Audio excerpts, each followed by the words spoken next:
Kain.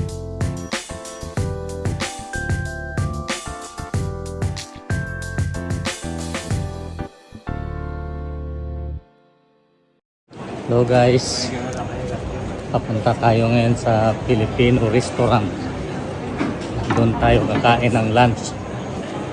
Sa matatandaan ko, ito yung isang Pilipino lang dito na kainan sa Malta.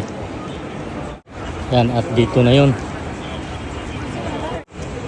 Kain tayo mag-isa. Ayan na. Ayan na. Pinoy.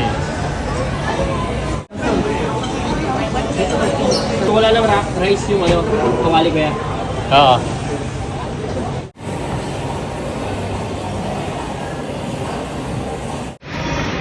Harap ng pagkain natin, oh.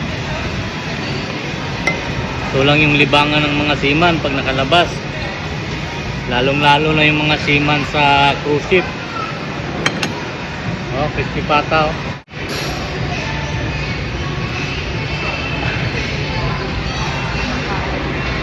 Crispy pata.